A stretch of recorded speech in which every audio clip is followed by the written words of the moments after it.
Una sa lahat, residential area sa Navotas nasunog. Mga residente sa mga eskinita muna magpapalipas ng gabi. Malakas pa. Isa pang sunog ang sumiklab sa isa namang compound sa Mandaluyong. Ang buong detalye sa kaliwat ka ng sunog na yan, alamin maya-maya lang. Magandang gabi Pilipinas sa Frontline tonight. Mga makikiisa sa Traslasyon 2024, tinatayang aabot ng 2 milyon pahalik sa Poong Nazareno sa Quirino Grandstand magsisimula na bukas. Pamasahe sa mga modern jeep sa ilalim ng PUV Modernization Program posibleng pumalo ng 34 pesos base sa pag-aaral ng isang grupo.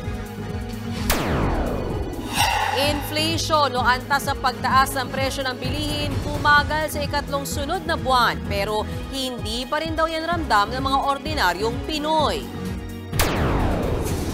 Sa pool, sa CCTV, truck na nawalan umulo ng preno ng araro ng iba pang sasakyan sa Quezon City. 2 tren sa Indonesia nagbanggaan, 4 ang patay. At TVJ, panalo sa Eat Bulaga trademark case laban sa tape at GMA Network.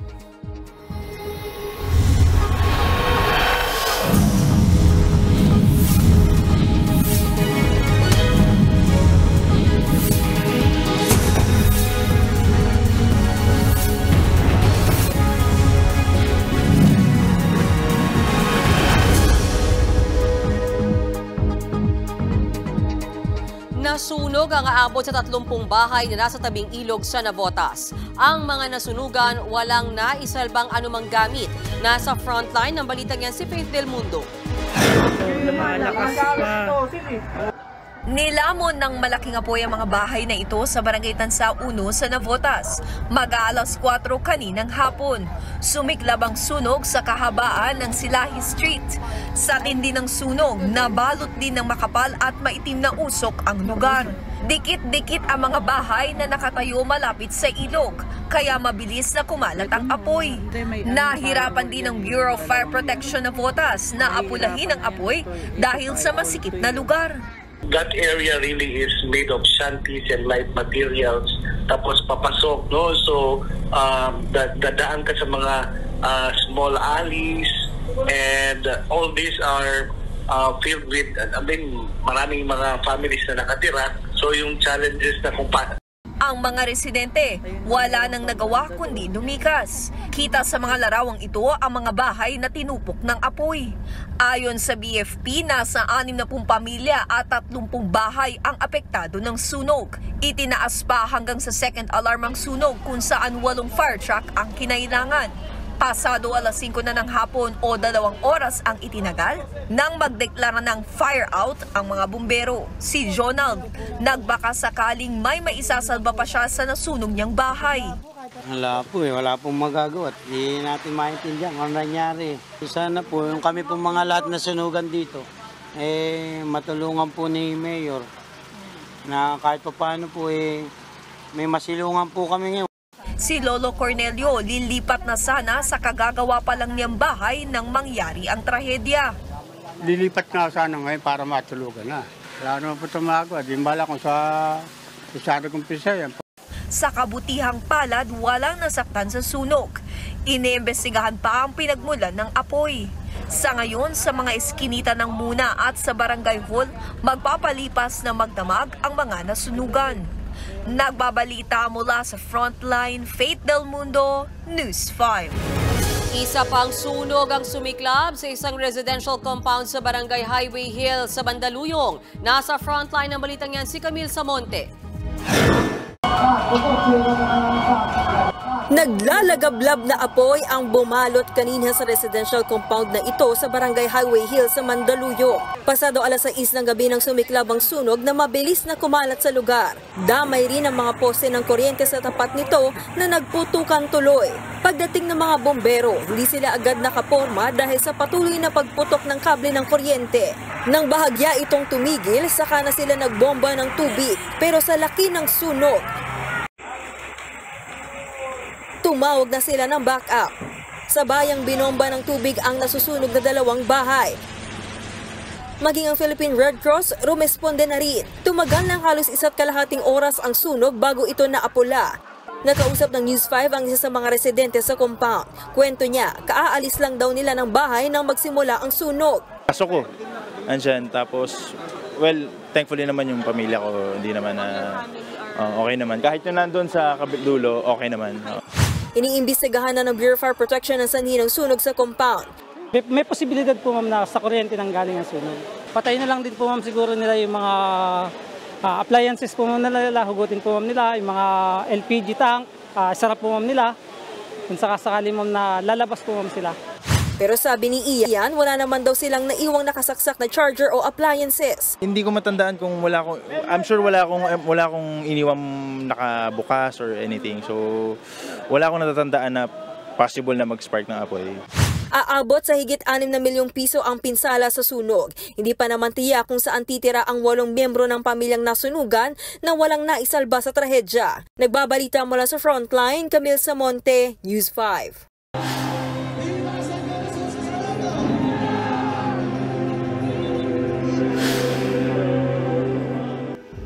Bukas na ang simula ng pahalik sa Itim na Nazareno. Sa gitna naman ng dagsa kanina ng mga deboto, arestado ang isang lalaking nagbirong pasasabugin ang simbahan ng Quiapo. At live mula sa Quiapo Church, nasa frontline ng balitang yan, si Elaine Fulgencio. Elaine, marami pa bang deboto ngayon dyan sa mga oras na ito? Ano pa mga paganda ang ginagawa para sa Traslasyon 2024 sa susunod na linggo? Mean, mahigpit pa rin ang seguridad ngayon dito sa Quiapo Church. Sa mga oras na ito, may mga rumuronda pa rin pulis. Katatapos lang kasi ng 9 p.m. Mass, kung saan libo-libong ang mga deboto ng Itim na Nazareno ang nagsimba sa First Friday Mass ngayong taon. Pero bago yan, nag-inspeksyon ang mga opisyal ng Manila LGU sa Quirino Grandstand kung saan nga gaganapin ang pahalik sa Poong Nazareno na magsisimula bukas. Alas 5 ng hapon nang dumating si Manila Mayor Honey Lacuna sa Quirino Grandstand. Dito idaraos ang ilang aktibidad sa pista ng Nazareno gaya ng pahalik sa Poon na magsisimula bukas ng alas 7 ng gabi hanggang Lunes, January 8. Bagamat tradisyon ng pahalik, pagpunas lang daw ang papayagan sa imahe ng Nazareno dahil may banta pa rin ng COVID-19. Ini-encourage po namin na yung mga pupunta po rito tutungo ay magsuot po ng face mask. Doon po sa mga magsisimba, talaga po mag-aabot tayo ng face mask pagpasok po sa loob ng simbahan ng Quiapo. Sa Quiapo Church naman, umaga pa lang dagsa ng mga deboto. Sa kasagsagan ng mga nagsisimba, may isang lalaking nagbirong may dala siyang granada at pasasabugin daw ang simbahan. Agad siyang inaresto ng mga pulis. Mahaharap ang 42 anyos na lalaki sa paglabag sa anti-bomb joke law. Hanggang sa panggabing misa, dagsang mga deboto na mula pa sa iba't ibang probinsya. Mahigpit na ipinatutupad ang social distancing sa loob at labas ng simbahan. Ang ilang deboto, may kanya-kanyang dalang mga replika ng Itim na Nazareno. Si Nanay Hosana, bata pa lang, namamanata na mula sa Cavite, dinala niya sa Quiapo ang kanyang mga anak. Plano rin nilang sumama sa traslasyon sa Martes. Nanay na rin po ako. Gusto ko pong matutunan din nila na makilala po nila ang Poong Nazareno. 3 taon ding natigil ang tradisyonal na traslasyon kaya inaasahang aabot sa 2 milyong deboto ang dadalo ngayong 2024. Handa na raw ang Manila LGU. Meron po tayong tinayo doon na field hospital na medyo mas malapit-lapit po sa Quiapo Church para in case of emergency, doon po pwedeng gawin yung mga una nating hakbang kung meron pong magkakaroon ng problema. Higit 12,000 pulis naman ang ide-deploy para magbantay. Mahigpit na ipinagbabawal sa traslasyon ng bag, sombrero, water bottle, hoodie, jacket, payong at kapote, mga paputok at mga patalim o armas. Gayon din ang mga lasing at mga illegal vendor. Magpapatupad din ng gun ban sa lungsod ng Maynila simula January 8 ng 7 a.m. hanggang January 10 ng kaparehong oras. Magpapatupad din ng liquor ban sa 500-meter radius ng Quirino Grandstand at Quiapo Church. Alright, maraming salamat sa iyo, Elaine Fulgencio. Samantala, posible raw pumalo sa 34 hanggang 50 pesos ang pamasahe sa modern jeep kung itutuloy ang PUV modernization ayon sa ilang grupo. Buwelta naman ng Department of Transportation, walang basihan yan. Nasa frontline ng balitang yan si Gerard de la Peña. Sa napipintong paghahari sa kalsada ng modern jeepneys kasunod ng PUV Modernization Program, tanong ng mga pasahero, magkano na ba ang magiging pasahe? Sa pag-aaral ng grupong Inclusive Cities Advocacy Network, lumalabas na posibleng pumalo sa 34 pesos ang minimum fare sa modern jeepney. Higit doble ito sa 14 o 15 pesos na kasalukuyang singil. Kailangan daw kasing kumita ang isang tsuper ng 7,000 pesos kada araw, pambuno sa modern jeepney na nagkakahalaga ng 2.6 million pesos. Sa naunang ang pag-aaral ng Ibon Foundation, aabot sa 50 pesos ang minimum fare sa jeepney sa susunod na 5 taon o higit pa. Pero tinablayan ng Office of Transportation Cooperatives ng Department of Transportation. That projected 50 pesos minimum fare, mahirap pong paniwalaan, wala pong basis, and it is wrong to say something na medyo nakakatakot. Bumuelta rin ang ahensya sa paghahalin tulad ng grupo sa pagsasapribado ng water concessionaires na nagpataas daw ng bayarin para sa tubig. Ang negosyo ng jeepney has always been private. Ang punto ko, I think it's wrong and unfair to compare what happens sa water service natin from public to private dito sa jeep na it is from private, privado rin pa rin po. Sa ngayon, wala pang naaanunsyo ang Land Transportation Franchising and Regulatory Board o LTFRB kung magbabago ba ang pasahe sa modern jeep. Ang tiyak pa lang, mababawasan ang mga bumabiyahing traditional jeepneys simula sa Pebrero. Hindi na kasi talaga papayagang mamasada ang operators na hindi nag-consolidate o umanib sa kooperatiba o korporasyon. Sa tala ng LTFRB, halos 74% lang ng traditional jeepney sa bansa ang sumunod sa PUV consolidation. Katumbas ito na higit 111,000 units na nag-consolidate bago ang December 31, 2023 deadline. Mas marami naman sa UV Express na higit 82% o halos 16,000 units. Kung sa Metro Manila ang pag-uusapan, wala pa sa 60% ng mga jeep at UV Express ang nag-consolidate. Katumbas ito na higit 21,600 units ng jeep at 4,400 units ng UV Express. Nais naman daw pa imbestigahan ni House Speaker Martin Romualdez ang umano'y korupsyon sa PUV Modernization Program. May mga dati at kasalukuyang opisyal aniyang sangkot sa anomalya sa pagbili ng modernong unit. Pinabulaanan naman ito ng LTFRB at ng Department of Transportation. Wala pong katotohanan because first of all, nagkaroon na nga ng accusations at wala po nangyari sa katotohanan. But definitely, again, we will be there and we will hear para malaman po natin kung may bago po ba or meron po bang mga konkreto or sa mga accusations po. But rest assured, nandun po kami. Nagbabalita mula sa Frontline, Gerard de la Peña, News 5. Hindi naman daw ramdam ng mga mamimili ang pagbagal ng inflation o ang antas sa pagtaas ng presyo ng mga bilihin. Nasa Frontline ng balitang yan, Simon Gualvez. Sa ikatlong sunod na buwan, bumagal ang inflation o antas ng pagtaas ng presyo ng mga bilihin at serbisyo sa bansa. Base sa datos ng Philippine Statistics Authority, 3.9% ang naitalang inflation nitong December 2023 kumpara nung Nobyembre na 4.1%. Higit din sa kalahating mas mababa ito kumpara nung nakaraang taon na pumalo sa 8.1%. Pangunahing nakaambag sa mas mabagal na pagtaas ng mga presyo ang housing at utility bills gaya ng sa tubig, kuryente maging sa krudo.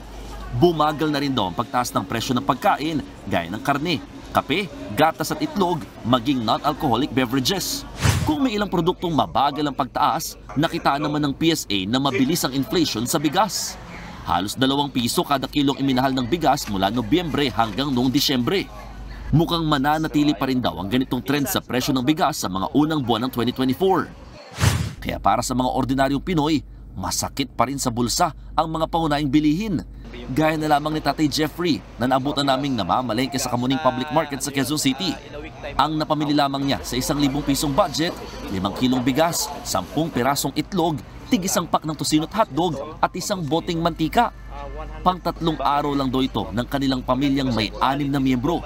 Dati, napapaabot pang araw niya ng 1 linggo ang 1,000 pisong budget. Napakahirap talaga, honestly. Isipin mo yung 1,000 ko. Siyempre, kinakabahan nga ako, baka next week magiging 1,500 ito, babalik ko sa 2,000. Hindi mo alam yung presyo, nagbabago sa palengke, halos araw-araw. Ikinatuwa naman ni Pangulong Bongbong Marcos ang pagbagal ng inflation. Patuloy daw ang pagsusumikap ng pamahalaan para pagandahin ang ekonomiya. Tinututukan din daw ng kanyang administrasyon ang sektor ng agrikultura para magkaroon ng mas murang pagkain. Nagbabalita mula sa Frontline, Mon Gualvez, News 5. Good news naman po sa mga motorista, may nakaambang bawas presyo sa petrolyo sa susunod na linggo.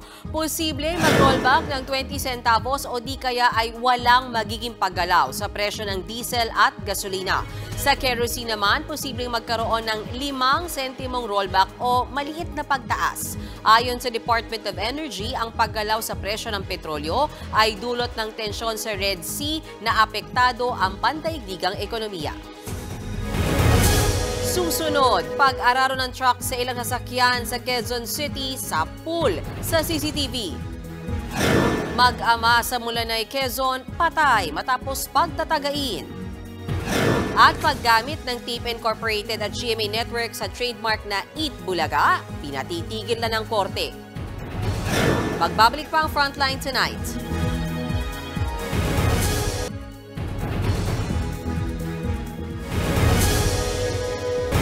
Sa pool sa CCTV ang pang-araro ng truck sa ilang sasakyan sa Quezon City. Nangyari yan itong Miyerkules sa isang bahagi ng Quezon Avenue. May kitang nakahinto pa ang mga sasakyan sa intersection habang naka-red ang traffic light hanggang sa bigla na lang nagdire-diretso ang truck at binangga ang isang AUV at kotse.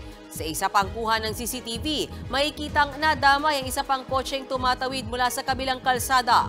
Walang nasawi o malubang nasaktan sa karambola.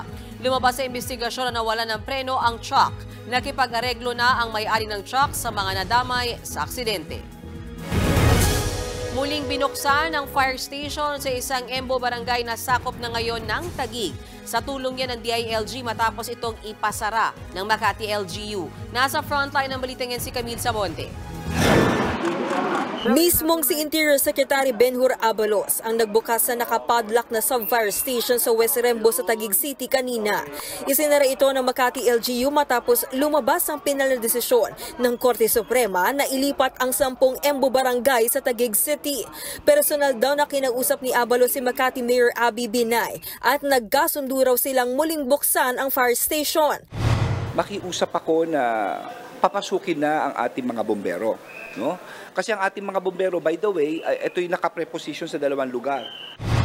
Ang Makati LGU ang nagpagawa ng gusali at nagbibigay ng pondo para makapag-operate ang naturang fire station. Kaya naiintindihan daw ng kalihim kung bakit nagdesisyon ng Makati LGU na ipasara muna ito.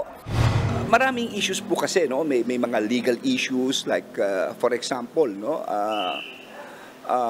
May mga gastos kasi ang Makati na hindi nakasama ng budget nila. No? Part po yan eh. Hindi mo pwedeng pondohan dahil pwede ka naman ma-ombudsman dahil sabi nga hindi na sa iyo yan. No? Pangalawa, parts ng pag-aari mo, hindi ba? Hanggat hindi nakaklaro, I mean, it is your right. Kasama ni Abalos sa pagbubukas ng istasyon ng bombero ang Makati City Administrator. Handa raw tumulong ang Makati LGU sa transition ng Makati at Taguig, hindi lang sa fire station kundi sa iba pang apektadong property. Nakikita naman ni Mayora na malinis yung adhikain ni Secretary, kaya po nandito tayo ngayon. It's just a matter kasi na kailangan rin paninindigan namin yung pangangalaga ng aming mga properties. But with the intervention ni Secretary... Sa ngayon, ang National Government at Bureau of Fire Protection na muna ang magbibigay ng mga fire truck at iba pang gamit na kailangan ng mga bumbero. Sa isyu naman ng isinarang health centers, handa rin daw tumulong ang DILG. Tinututukan na rin daw ito ng Department of Health. Matatandaan nitong January 1, naging invalid o nawalan ng bisa ang Makati City Yellow Card at Blue Card. Apektado nito ang libo-libong residente sa 10 Embo barangay na ngayon sakop na ng Taguig. Kabilang sa mga benepisyo ng Yellow Card ang libreng hospital bill na hindi bababa sa 5,000 pesos. Meron pang libreng gamot. Habang sa Blue Card, may taunang cash incentives, libreng movie, birthday cake, grocery items at maintenance medicine. Nagbabalita mula sa Frontline, Camille Samonte, News 5.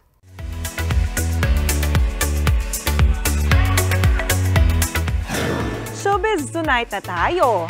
Naipanalo ni na Tito Vic and Joey ang paggamit nila ng titulong Eat Bulaga kontra Tape Incorporated at GMA Network. Nasa frontline ng balitang yan, si MJ Marfori. Nanalo po tayo. Tayo po ang may-ari ng Eat Bulaga.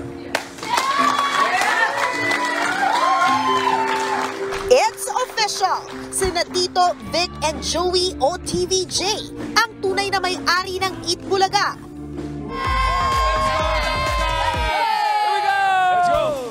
Panalo ang TVJ sa isinampan nilang kasong copyright infringement at unfair competition laban sa Tape Incorporated at GMA Network.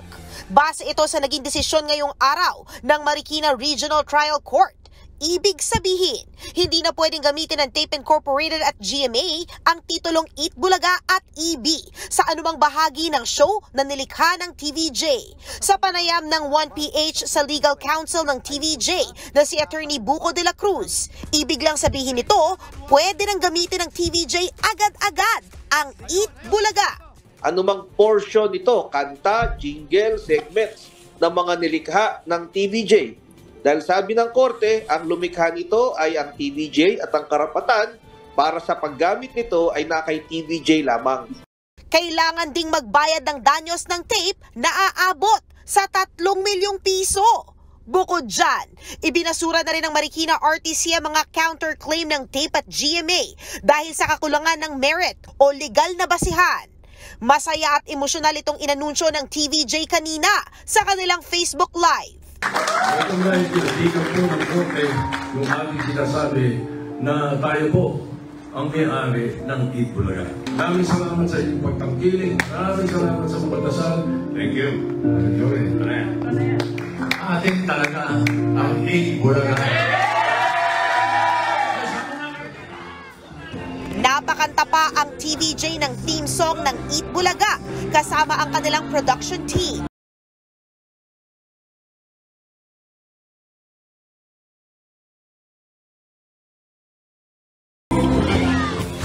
Sa isang text message, sinabi ng kampo ng tape na nakita na nila ang desisyon ng korte. Nagulat daw sila na nagdesisyon ang korte sa trademark ownership, trademark infringement at cancellation of trademark. Gayong copyright infringement nila ang nakabinbing kaso. Sigurado raw na maghahain sila ng apila. Samantala, tutok lang mga kapatid dahil may malaking pasabog bukas ang TVJ at Legit Dabarkads sa EAT dito sa TV5. Nagbabalita mula sa Frontline, MJ Marfori, News 5. Susunod, 2 tren sa Indonesia, nagbanggaan, 4 ang patay. Pilipinas nanatiling bukas sa diplomatic discussion sa China kaugnay ng sigalot sa West Philippine Sea ayon kay National Security Advisor Eduardo Año. At trailer ng Hollywood debut film ni Liza Soberano inilabas na. Tutok lang mga kapatid dito sa Frontline Tonight.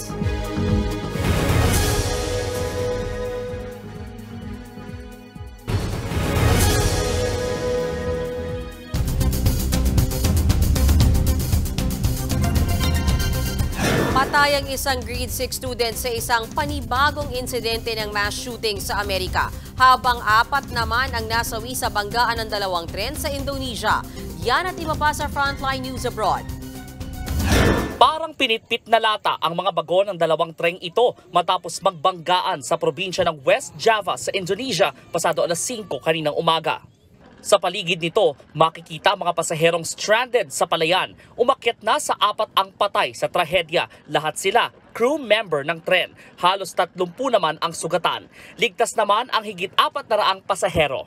Inaalam pa ang sanhi ng banggaan. Sa Iowa sa Amerika, binulabog ng pamamaril ang pagbabalik klase ng mga estudyante sa isang paaralan sa Perry City. Ayon sa mga pulis, isang 17 anyos na high school student ang gunman. Pinagbabarilya ang mga kapwa estudyanteng papasok sa klase matapos ang bakasyon. Patay ang isang grade 6 student. 5 iba pa ang sugatan. Bandang huli, natagpuan ding patay ang gunman na nagbaril daw sa sarili. Iniimbestigahan pa ang kanyang motibo sa krimen. Ito ang unang insidente ng mass shooting sa Amerika ngayong taon.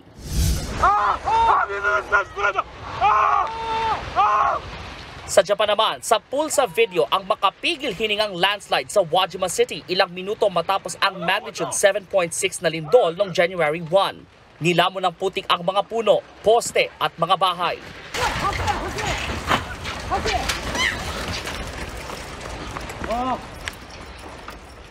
Sa Ishikawa Prefecture, nailigtas naman ng mga rescuer ang isang lolang 80 taong gulang 2 araw matapos matrap sa loob ng kanyang bahay bunsod ng lindol.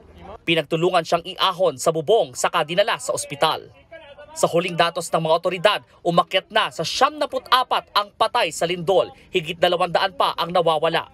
Hirap namang makapagpadala ng mga ayuda sa ilang lugar dahil sa mga sirang daan. Libo-libo ang nananatili pa rin sa mga evacuation center. Problema roon ang supply ng malinis na tubig at pagkain. Magdadagdag naman daw ng pondo ang gobyerno ng Japan para sa pagresponde sa trahedya. Handa rin daw ang Amerika na magpadala ng tulong. Nagbabalita mula sa Frontline, Brian Basa, News 5.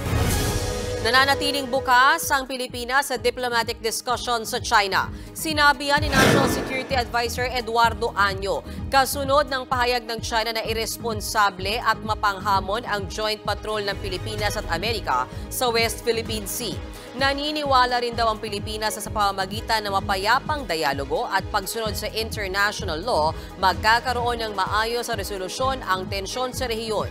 Iginiit naman ni Año na isinagawa ang joint patrol sa loob ng Exclusive Economic Zone o EEZ ng Pilipinas. Kaya paano umanong naging mapanghamon ito sa China? Paliwanag pa ni Año, ang joint patrol kasama ang Amerika at iba pang bansa ay pagpapakita lang ng mutual commitment sa pagpapanatili ng kapayapaan sa rehiyon. Pinare-review ng Department of Energy sa Kongreso ang prangkisa ng National Grid Corporation of the Philippines o NGCP. Kasunod yan ng kapalpakan daw ng NGCP sa nangyaring malawakang brownout sa Western Visayas nitong Martes. Nasa frontline ng balita niyan si Justin Ponsalang. Napapanahon na raw na ibigay sa ibang korporasyon ang ibang tungkulin ng National Grid Corporation of the Philippines o NGCP. Ayon yan kay Department of Energy Secretary Rafael Lotilla. Nasabi yan ng kalihim kasunod ng blackout sa malaking bahagi ng Western Visayas, partikular na ang Panay Island noong January 2. There was a 2-hour window of opportunity for them to act. And that action should have come as a consequence of their responsibility as systems operator to maintain the stability and integrity of the grid. Sa ngayon ay naibalik na ang kuryente sa Panay. 3 ang functions o tungkulin ng NGCP. Una ay ang operations and maintenance ng transmission assets ng bansa. Sa ilalim naman ng planning and engineering function, nagtatayo ng bagong transmission lines ang NGCP. Sa tungkulin namang systems operation, binabalanse ng NGCP ang supply at demand ng kuryente na dumadaloy sa transmission lines para maging stable ang power grid. Ang systems operations function ang gusto ni Secretary Lotilla na matanggal mula sa NGCP. The fact that you don't have any action taken and market intervention came actually an hour later by the systems operator shows that there is something wrong with the way they recognize their responsibilities. So if they can't carry that out, why don't we therefore segregate it from them and they can focus on construction and operation of the transmission grid? Pero sagot dyan ng NGCP, hindi pwedeng matanggal sa kanila ang pagiging systems operator. Hindi siya magiging efficient kung ihiwalay yung system operations. Kasi essential yan sa pagpapatakbo ng isang transmission system. Magkasama yan, yung physical maintenance and operation of the transmission grid, as well as the trafficking and management of the power that flows in that physical asset. Sabi pa ng DOE, kung natapos lang agad ang mga proyekto ng NGCP sa Panay Island ay hindi magkakaroon ng problema sa supply ng kuryente. 6 na beses na raw kasing naaantala ang completion ng Panay Negros Cebu Transmission Line. December 2020 ang original completion date nito. Pero ayon sa NGCP, sa March 2024 na target matapos ang proyekto. Maging ang Mindanao-Visayas Interconnection Project na noong 2020 ang original target, hindi pa rin natatapos. What caused the collapse of the Panay subgrid is the delayed implementation of these CNP projects. Again, ang problem natin is on a delayed implementation. Pero paliwanag ng NGCP, hindi naman nila tinutulugan ang mga proyekto. It's not without, for lack of trying, and hindi rin yan dahil ayaw namin pondohan or tapusin or hindi namin ginugulan ng resources. there are external factors na hindi lang sa Pilipinas present, and paulit-ulit namin sinasabi, number 1, yung right-of-way, number 2, permitting. Pero ang DOE hindi kumbinsido sa paliwanag ng NGCP. No less than the Office of the President is helping NGCP. We go out of our way to help them process their permits. I do not believe that it takes 8 years for a right-of-way case to be settled, especially of national significance. Mahina siguro ang abogado. The right-of-way and permit problem, I don't think it's the reason. It is a mere excuse. Nagbabalita mula sa frontline, Justine Punsalang, News 5. Iginiit ni Pangulong Bongbong Marcos na ang NGCP ang may pananagutan sa nangyaring blackout sa ilang lugar sa Western Visayas. Ayon sa Pangulo, ang NGCP ang may responsibilidad na matiyak ang stability ng power grid. Pero bigo raw yang gawin ng korporasyon noong January 2 kung kailan sabay-sabay na pumalyang ilang planta sa Panay Islands kaya nawala ng kuryente ang ilang lugar doon. Kasunod niya, inatasan ni PBBM ang Energy Regulatory Commission na agad i-reset ang rates ng NGCP. Accountability lies with the NGCP. They are tasked with grid stability.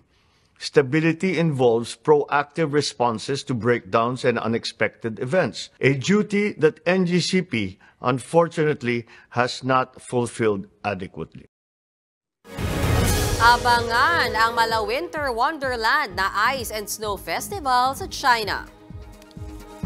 At Enrique Hill, may sweet message para sa 26th birthday ni Liza Soberano. Tuloy-tuloy lang ang balitaan dito sa Frontline Tonight.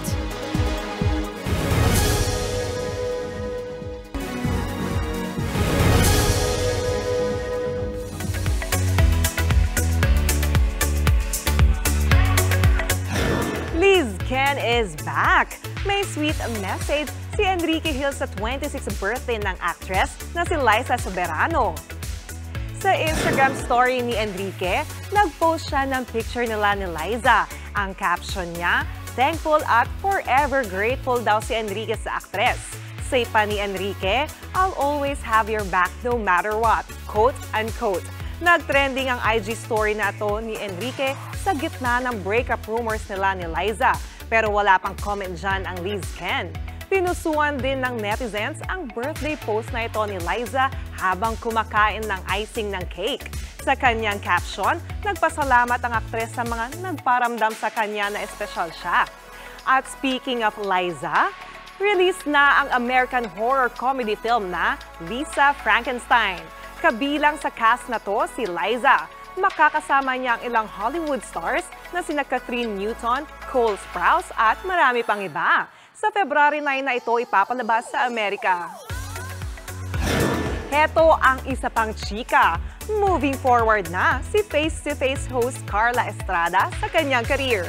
Pati ang anak niyang si Daniel Padilla, all set na raw para sa solo projects. Narito ang report ni MJ Marfori. Like mother, like son. Ganyan daw ngayon ang peg na face-to-face host Carla Estrada at ng anak niyang si Daniel Padilla. Chika sa atin ni Mama Carla. This 2024, moving forward sila ni Daniel sa kanilang career. Patunay dyan ang pixie cut blondie era ni Mama Carla na senyales daw ng bolder moves niya ngayong bagong taon. Gusto ko talagang actually na magtawid ng mensahe na kahit anong itsura mo, kahit anong katawan mo, diba? Kaya mo magdala basta confident ka. Para naman sa anak niyang si DJ, all set for his solo career na raw ang aktor matapos ang hiwalayan nila ni Catherine Bernardo last year. Ilan sa nakalinyang project kay DJ ngayon, ang mga pelikulang Nang Mapagod si Kamatayan kasama ni Zanjo Marudo at ang The Guest kasama si Volpi Cup Best Actor at Spin Go host John Arcilla. Happy naman dito si Mama Carla sa kabila ng aniyay ingay sa kanilang pamilya. Para sa lahat ng mga anak ko yan, I always tell them na always be courageous. But at the end of the day, kahit ano nangyayari, ano man ang sasabihin, just be kind. Malaking blessing din kay Mama Carla ang Season 3 ng original talakserye on television na Face to Face. Mas nakakalokang mga harapan ang mapapanood nakapupulutan din daw ng aral. We make sure na paglabas nila ng studio, meron silang kaalaman na okay, so it's transformative. Napapanood ang Face to Face Season 3 Lunes hanggang Biyernes, 11 a.m. dito sa TV5. Bakit hindi mo sabihin sa kanyang nararamdaman mo? Sabi mo matagal mo na siyang gusto. Speaking of TV5, mas pinalakas pa ngayong taon ang aming mga shows para sa inyo kapatid. Sa huling linggo next week ng hit Korean series na Revolutionary Love, mas titindi pa ang love triangle nina Jae-hoon, Byun-yuk at Baekju. Tutukan yan Lunes hanggang Biyernes 4:30 p.m. sa Hapon Champion ng TV5. At sa pagkatapos ng Revolutionary Love, papasok naman ang 2019 hit K-drama na Diary of a Prosecutor. Isa ito sa mga huling proyekto ng pumanaw na multi-awarded actor at Parasite star na si Lee Sun-kyun. Katambal niya rito ang aktres na si Jung Ryo-won. Iikot ang kwento nito sa mga overworked prosecutor sa Korea na humahawak ng sangkaterbang kaso sa isang maliit na bayan. Abangan ang Diary of a Prosecutor sa ating Hapon Champion simula January 15. Come on, everybody! Mga utol, mga kapatid! Simula naman bukas, mapapanood na rin tuwing Sabado sa CNN Philippines ang nangungunang noontime show sa bansa na EAT. Scotty, for 3, bang! Gayun din ang Season 48 ng PBA Commissioner's Cup na mapapanood na rin sa CNN Philippines tuwing Sabado at Linggo. Nagbabalita mula sa Frontline, MJ Marfuri, News 5. At yan ang may init na showbiz tonight. Happy Friday mga kapatid!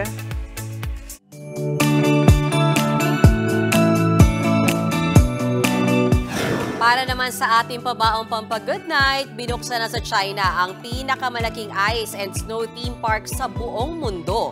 Puno ng makukulay na estrukturang gawa sa yelo ang Harbin Ice and Snow World sa Heilongjiang Province. May hugis kastilyo at cathedral na umiilaw. Center of attraction naman sa pasyalan ang giant Ferris wheel. Agaw atensyon din ng mga penguin at polar bear na naglalaro sa snow. May lawak ang Ice and Snow World na 810 square meters. Milyon-milyong turista ang dumagsa sa lugar ngayong bagong taon. At yan po ang 45 minuto ng paghimay sa mahalagang headlines, balitan at diskusyon para sa paghubog ng mataninong opinyon. Kami ang inyong kasangga sa pagbabalita. Sa ngalan ng aking partner na si Bok Ed Linggao, ako po si Mean Los Baños. Hanggang sa Lunes mga kapatid. Magandang gabi.